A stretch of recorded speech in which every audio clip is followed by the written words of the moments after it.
Hola, buenas tardes desde Lima, buenas noches allá en Madrid y hoy tenemos un panel con bastante participación femenina, es un panel feminista en la práctica y vamos a hablar de los fake news en los tiempos del coronavirus, porque tanto en España como en América Latina las redes se han visto inundadas de noticias falsas y que desde todos los sectores políticos, sociales y académicos se está viendo qué hacer con este tema que también se está convirtiendo prácticamente ya en una pandemia que ataca prácticamente las redes sociales y distorsiona muchas veces lo que es la realidad, lo que pasan prácticamente los pueblos y situaciones que aparentemente podrían ser verídicas resultan en la práctica siendo falsas. Hoy está con nosotros Laura Arroyo, ella es lingüista, es de Lima, pero radica en Madrid, trabaja en el gobierno, es colaboradora de Pablo Iglesias y está también la docente y profesora universitaria Noelia Cruces de la Universidad de Concepción y ella es especialista en comunicación y redes digitales. Con ellas vamos a empezar este programa. Como siempre se transmite a través del Estado en España y La Vanguardia en Perú. Sobre este marco vamos a darle el uso de la palabra a Leire, quien hoy va a iniciar esta ronda de preguntas para intercambiar estas ideas con nuestras expositoras. Leire. Hola, bienvenidos a todos, Laura, Noelia. A ver, antes de lanzar la primera pregunta voy a contextualizar un poquito, ¿vale? Ahora nos hallamos en la era de la información, donde cualquier persona que tenga acceso a Internet podría buscar información sobre cualquier cuestión. Y aún así, en muchas ocasiones se puede afirmar que reluce la desinformación que la sociedad posee en diversos temas que encima le atañen en el día a día. En esto tienen mucho que ver las fake news, los bulos, etcétera. Según vosotras, ¿cuál es el objetivo de las fake news y qué intereses hay detrás de ellas? Le voy a dar la palabra, perdón, a Laura. A ver, primero que nada, gracias por la invitación, César, Leire, y bueno, y a Noelia por compartir conmigo este espacio. Bueno, a ver, es una pregunta muy compleja la que nos planteas, Leire. Creo que es verdad que hay un tema por el momento informativo, que las fake news han entrado como una avalancha. Hay que reconocer que no es una cuestión propia solamente del contexto de crisis del COVID-19 que estamos viendo y viviendo ahora mismo. Las fake news tienen más larga data y ha sido demostrado esto en una cantidad de bulos y de páginas falsas y de información falsa que se ha difundido a lo largo de, por ejemplo, procesos electorales como el del 2016 en Estados Unidos con Trump, ¿no? O sea, que es algo que en realidad viene de antes.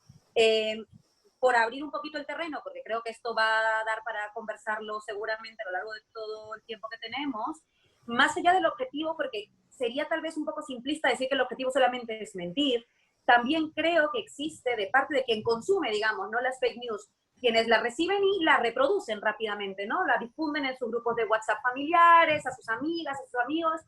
Creo que tiene que ver también por un lado, digamos, con la necesidad de recibir cierta información que de alguna manera responde a algo que quieres oír, o sea, que tiene que ver con un comportamiento de familiaridad que relacionas con la noticia que recibes. Por otro lado también con tener información que nadie tiene, ¿no? Que una información que nadie tiene, da igual si es falsa, nadie la tiene, la tengo solo yo, entonces la puedo compartir de manera privilegiada, digamos, de alguna manera. Y por otro lado también tiene que ver con abierta desinformación. Me detengo en el último punto particularmente porque, por ejemplo, ayer en el Perú, Martín Vizcarra señaló que, así como el virus, las noticias falsas no se movilizan solas, sino que se movilizan porque la gente las difunde. Pero ojo, lo dice en un país donde tu nivel educativo, tu educación pública, la educación que brinda el Estado como una garantía, se supone que debiera ser además un derecho constitucional, es mínima. Entonces tú no le puedes exigir a la población tener un nivel de rigurosidad respecto a la información que recibe, si no le brindas también al mismo tiempo, por un lado, información y por otro lado, educación.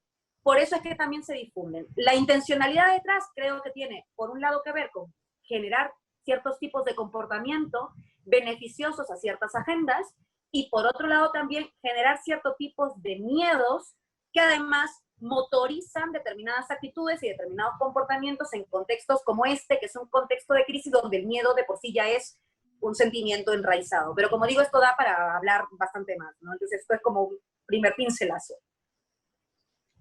Gracias, Laura. Noelia, ¿tú estás de acuerdo con lo que ha dicho Laura? ¿Crees que hay otros objetivos? Hola, mira, yo estoy totalmente de acuerdo con lo que dice Laura. Creo que solo agregaría algunos elementos, algunos ingredientes un poco. Hay que entender un poco la conducta de quienes usamos o usan generalmente las redes sociales. Aquí hay hartos factores emocionales de por medio en el tema de las redes sociales.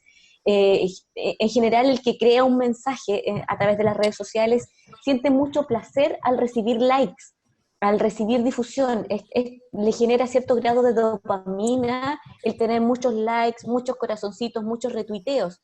Por lo tanto, esa sensación que le otorga muchas veces a esa persona que está enviando mensajes es una sensación que va en crecimiento, ¿verdad? Por lo tanto, mientras más likes tengas, mientras más corazoncitos juntes, digamos, te va generando una sensación de placer. Por lo tanto, esa sensación de placer en algunas personas la vas a lograr con información verdadera, pero si es falsa y tiene más corazoncitos, ya como que en algunos casos deja de importar la veracidad de la información. Lo que les interesa es conseguir más likes. Entonces, hay una conducta allí también un poco perversa en las redes sociales que lleva a muchos a tergiversar información para obtener esta sensación de éxito que te dan las redes sociales.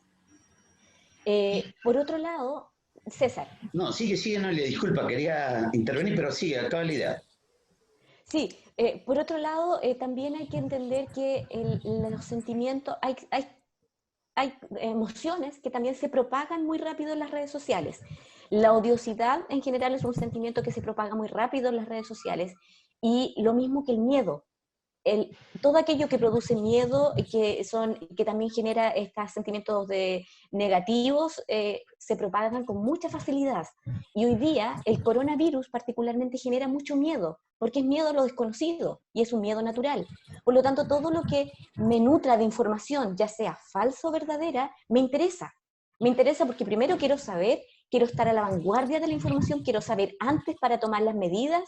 Entonces eso va generando que todo lo que llega con el nombre de coronavirus, y particularmente con una cura al coronavirus en este caso, genera, claro, interés. Y los que se dedican a las fake news lo saben. Saben perfectamente que pueden jugar con el miedo y saben que pueden jugar con la odiosidad. Entonces lo practican, y hoy día más que nunca. Y ocurrió también en el caso de la revuelta social en Chile, de la contingencia social. Vimos también como el odio en las redes sociales tuvo un alto impacto.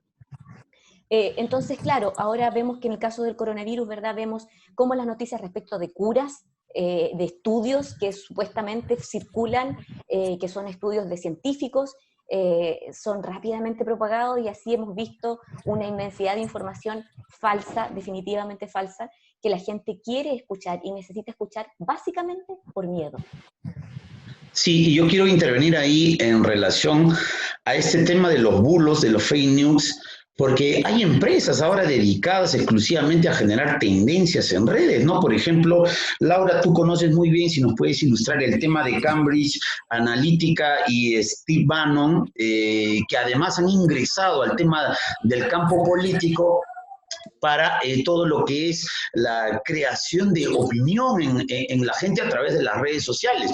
Y eso, en un primer lugar, y en un segundo lugar, de cómo estos fake news, por ejemplo, se han materializado por ejemplo, estas noticias sobre Carmela Carmena, ¿no? La que fue del Ayuntamiento de Madrid, la presidenta del Ayuntamiento de Madrid, con respiradores en casa, o las ambulancias, en el caso de Pablo Iglesias, y todo eso que se generó a raíz de esas cosas que inmediatamente fueron desmentidas, pero que generaron un impacto social. Y que claro, ¿cómo hacer control de daños o revertir eso cuando ya te mandaron, como quien dice, el misil, ¿no? A ver, son varias cosas. A ver, es verdad, estoy muy de acuerdo con Noelia, que además este momento del coronavirus, que de por sí ya motoriza un miedo normal frente a la amenaza, digamos, desconocida de lo que supone este virus, se ve potenciada como a la N, ¿no? porque además tenemos mucho acceso a mucha información no necesariamente real, no necesariamente veraz, no necesariamente contrastable, ¿no? Y entonces en este contexto pues se difunde mucha información muy falsa. Hablabas de Manuela Carmena, ¿no? Se señaló, por ejemplo, que ella, que ha sido la alcaldesa de Madrid, que es una persona mayor además, ¿no? Así que digamos que podría entrar dentro de la noción de población de riesgo, porque es una persona mayor.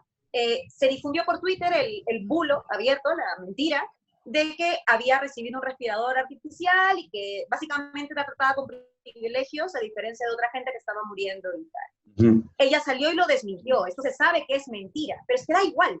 O sea, yo creo que aquí la clave es esta, ¿no?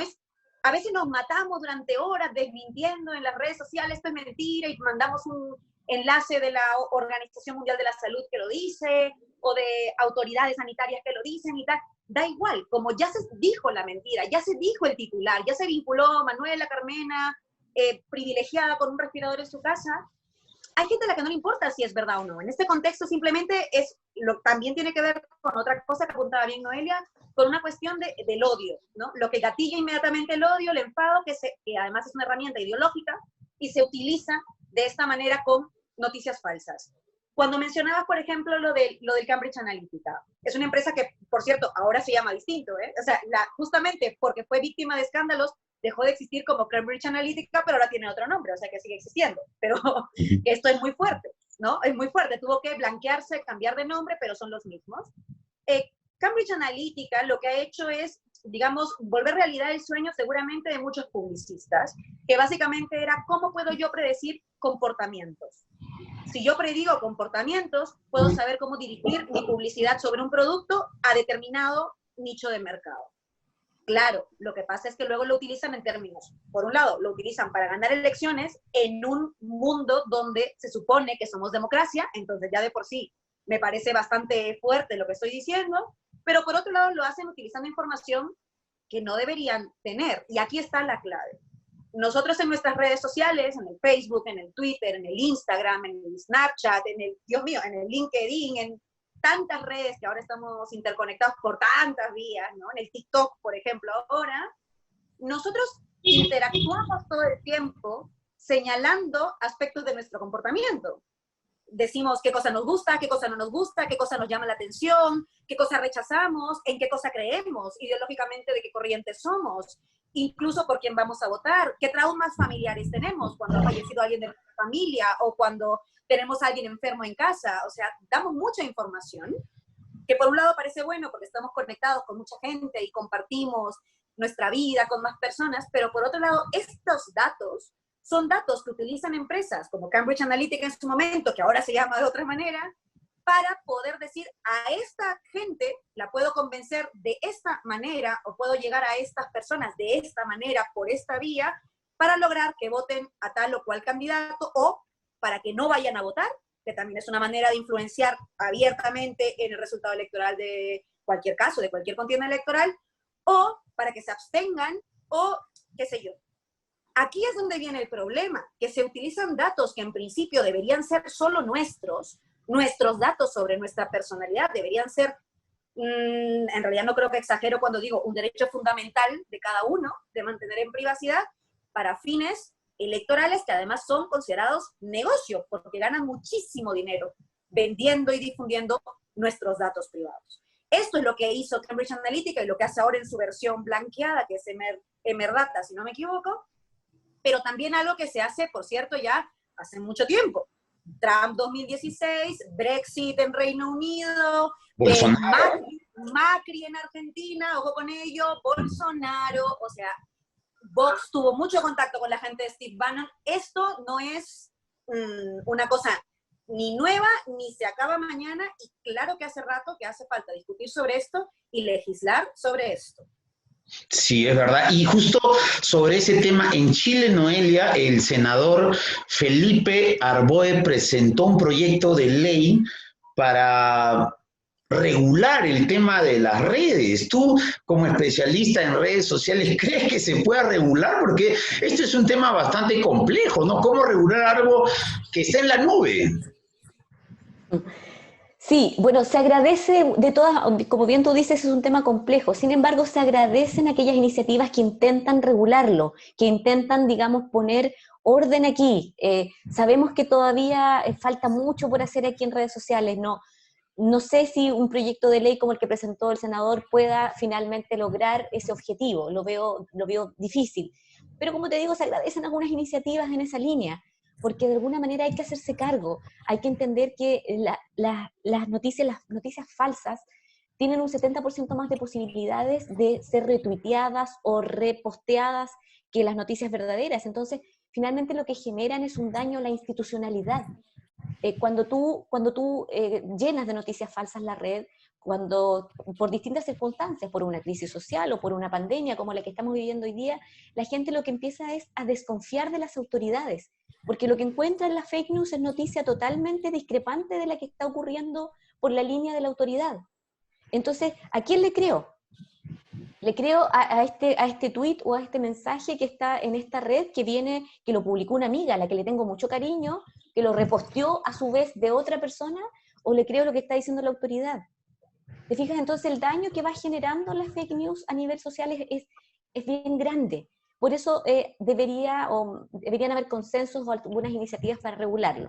Hoy día las iniciativas para regularlo están radicadas solamente en iniciativas más bien privadas o de intentos de medios. Por ejemplo, aquí en Chile hay varios medios como La Tercera, como Radio Bio Bio, como algunos otros medios a nivel nacional, que tienen una página, o sea, un link donde tú puedes confirmar la veracidad de la noticia. Entonces tú dices, te van diciendo en el día a día, mira, todas estas que circulan en la red son fake news, te van alertando.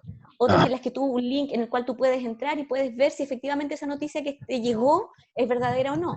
Pero son intentos más bien, como te digo, privados, iniciativas que no son amparadas, digamos, bajo una formalidad de gobierno, ni mucho menos.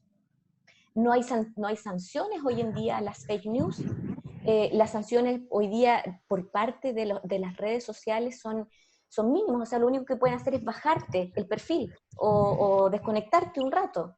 Pero también eso no está muy vinculado con las fake news, está vinculado con otras materias, como tiene que ver con pornografía, como tiene que ver con amenazas, con atentados hacia la vida de otra persona. En esas circunstancias, una red social te baja la cuenta o te censura.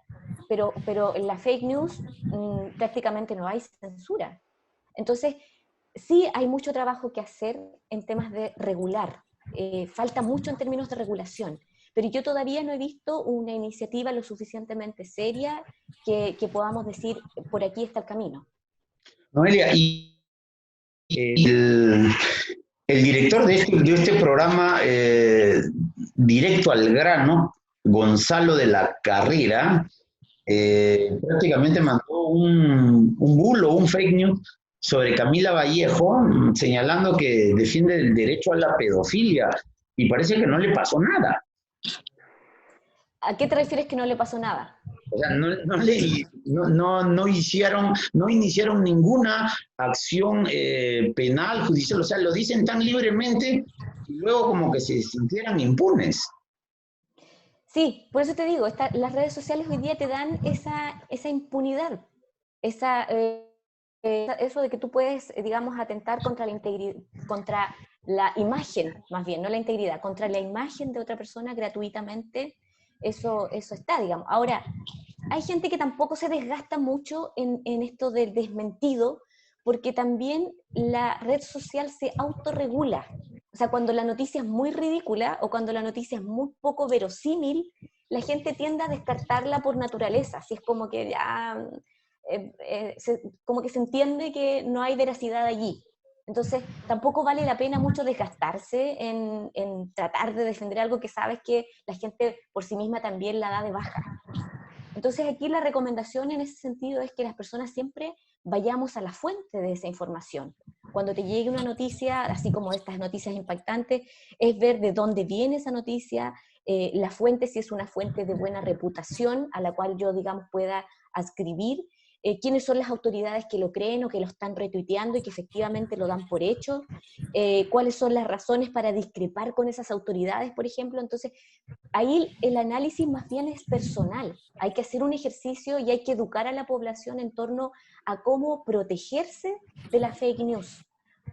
Más que esto de la regulación a través de las leyes y todo, lo que deberíamos como sociedad es ayudar a la educación en estos temas, para que sean nuestros hijos, para que seamos nosotros los que entendamos la lógica de estas redes y podamos discriminar entre aquello que es verdadero de aquello que es falso. Hoy día estamos en una época de posverdad en que efectivamente esto es muy difícil de discriminar.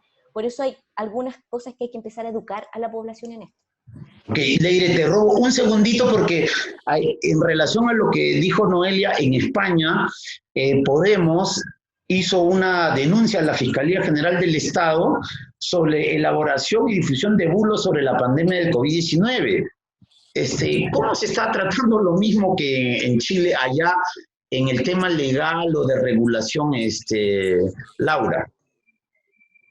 A ver, sí, a ver, desde Podemos se han iniciado más de una vez, y no solamente Podemos, también lo ha hecho el Partido Socialista, que también tiene ahora mismo en los tribunales unas denuncias por bulos que tenían que ver con temas que, además de ser mentiras, atacaban directamente a personajes de cada uno de estos partidos. Por eso es que se podían permitir hacer una denuncia a nombre partidario.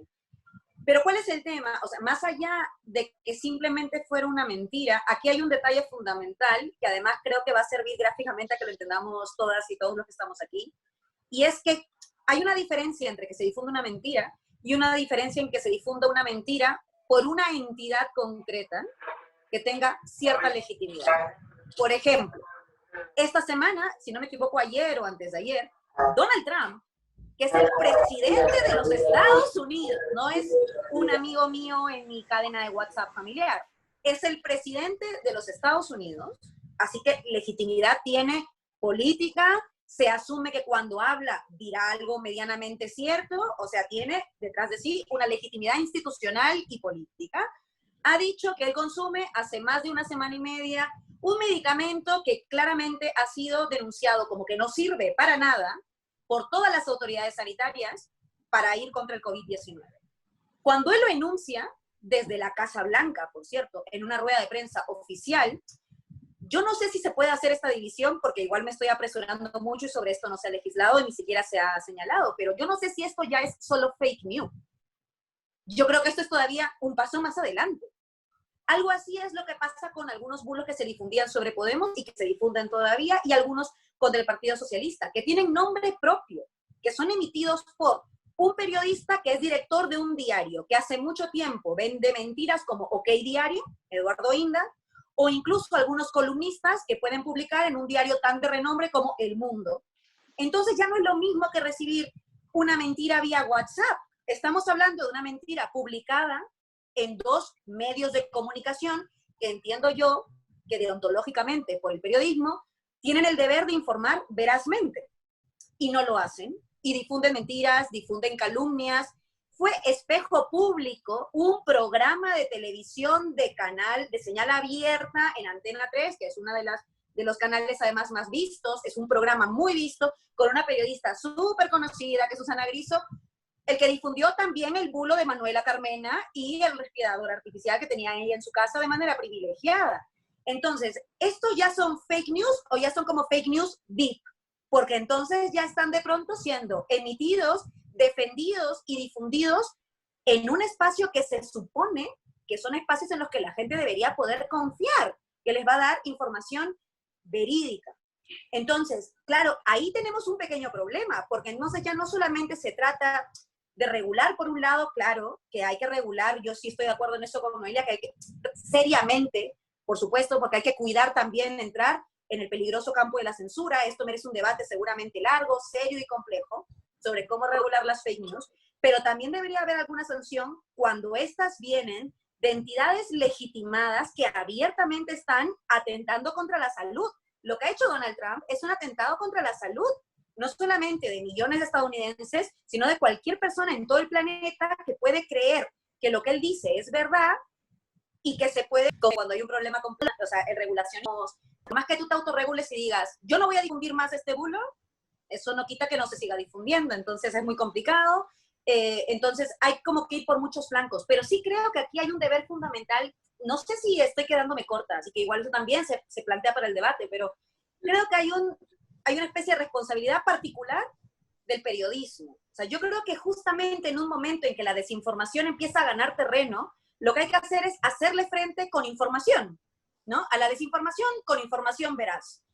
Y hay una herramienta y un dispositivo que ya existe en todos los países del mundo que se llama periodismo, que si se ejerce con responsabilidad puede hacerle frente a esta desinformación. Por ejemplo, cuando el partido de extrema derecha, Vox, empezó a ocupar sets de televisión, platós de televisión para difundir sus mensajes y sus políticas, que bueno, yo puedo estar en contra, pero digamos que tenían sus mensajes y lo querían dar, yo no estaba en contra de que fueran a un set de televisión a defenderlo. Lo que yo estaba en contra era que el periodista que los entrevistaba no pudiera decirle, lo que usted me acaba de decir es falso. Que usted me acabe de decir que han muerto más hombres que mujeres en sus casas por sus parejas es falso. Y aquí están las cifras, y aquí están los datos. Cuando usted me dice que son los migrantes los que le quitan el trabajo a los españoles, es falso. Y aquí están los datos. Entonces, claro que se puede combatir esta desinformación en los espacios de información que existen, que los hay, serios. Pero creo que esto demanda del periodismo dos cosas. Por un lado, recuperar deontológicamente lo que significaba ser periodista, que es informar con veracidad. Y por otro, que este también es otro problema de nuestros tiempos, es que el periodismo, las cadenas televisivas y también los medios de comunicación escrita y radial obedecen ahora a una serie de agendas económicas porque son sus auspiciadores. Dependen de los poderes económicos que garantizan que sigan al aire, que sigan imprimiendo y que sigan teniendo espacios televisivos. Entonces, ¿cómo hacemos para vincular la agenda de grupos de poder con la libertad periodística y el ejercicio serio de la profesión? Es complicado. Ahí está la complicación, que vuelve a ser una paradoja que los que nos pueden informar tengan las manos atadas por agendas que no tienen nada que ver con el periodismo, sino que tienen que ver con grupos de poder, con intereses empresariales, con intereses económicos, y entonces ahí sí que estamos caput, porque no hay nada que hacer con esta información falsa, porque no hay quien les haga la guerra desde el frente, que es, yo creo, la primera línea de batalla debiera ser la información veraz y debieran ser los periodistas y las periodistas. Según tú, ¿cómo crees que puede la sociedad protegerse o defenderse de este tipo de estrategias? Mira, yo coincido mucho también lo que mencionaba Laura.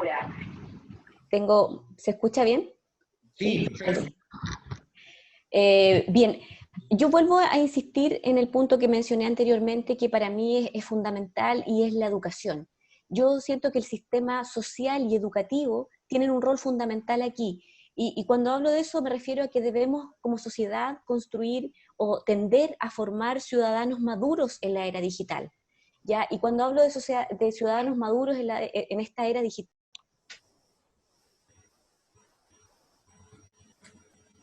Bueno, al parecer hemos tenido una dificultad con la conexión, Leire.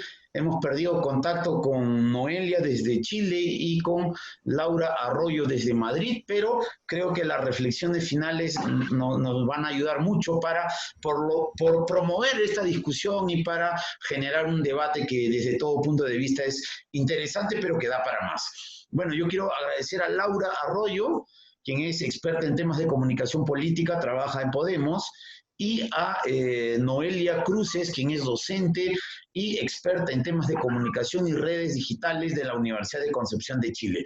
Conmigo sería hasta la próxima semana en el próximo programa. Agradecemos también a los seguidores de La Vanguardia Virtual en Latinoamérica y a los del Estado.net en España habernos acompañado esta tarde de miércoles, y os esperamos y agradecemos que hayáis estado con nosotros. Esperamos el próximo miércoles. Programas con dificultades tecnológicas.